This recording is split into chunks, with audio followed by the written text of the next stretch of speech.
You realize you have like a super unhealthy relationship with this phone, and unhealthy in the way that like it controls what you're thinking about. I think I tried the light phone too and got the brick. Brick is cool. Analog is just so awesome because it's all of that functionality, but it handles the, hey, when you're out and about, you actually kind of might want this phone to be completely unlocked, and it's way easier to not be distracted. Then I get home and it just immediately locks itself, and it's just get off your phone time. And I think not having to like build in the habit of bricking your phone when you get home, while also not having to just be fully locked down at all times, it's just a really nice balance. And if there's like gray area, which there always is, and if the answer is somewhere in the middle, which it usually is, I feel like analog is kind of the perfect solution for that. You realize you have like a super unhealthy relationship with this phone, and unhealthy in the way that like it controls what you're thinking about because it's so dialed for capturing your attention. They've dialed that function because they like know what they want to do with your attention.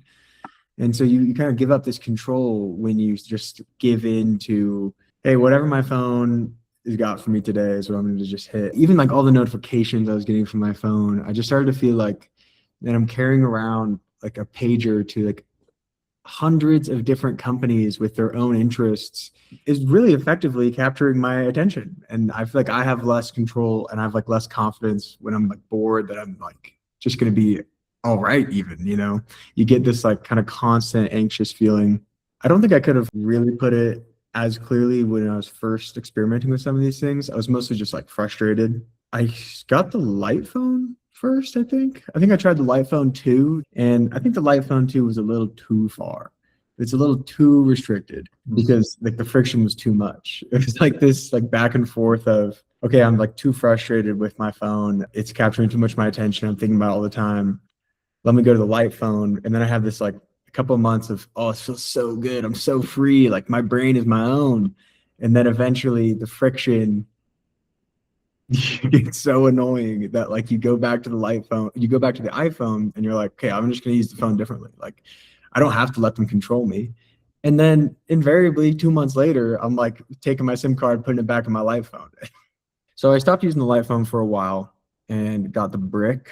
Brick is cool. I liked it because I could just make my phone a light phone. I wasn't like using it as like tap in every time I get home or anything like that. I was just like locking my phone and then hiding my brick and just basically turning my phone into a light phone plus some apps, and it's faster and it types better. The analog is just so awesome because it's the same, it's all of that functionality, but it handles the, hey, when you're out and about, you actually kind of might want this phone to be completely unlocked, and it's way easier to not be distracted. And I get home and it just immediately locks itself, and it's just get off your phone time. And I think not having to like build in the habit of bricking your phone when you get home, while also not having to just like be fully locked down at all times, it's just a really nice balance.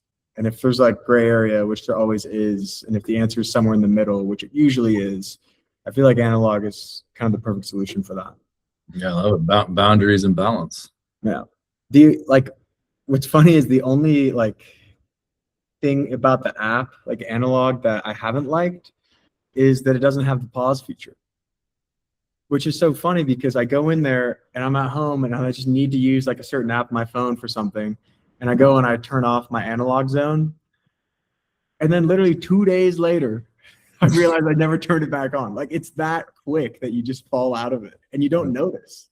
Or at least I didn't notice. That happened to me like twice in the last 2 weeks.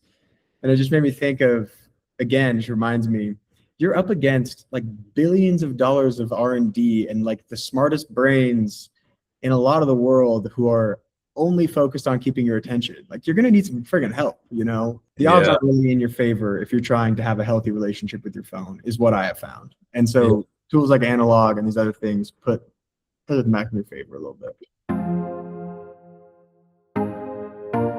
Honestly, I've been loving it.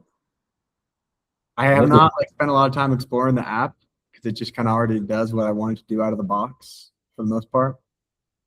But yeah, I think it's good.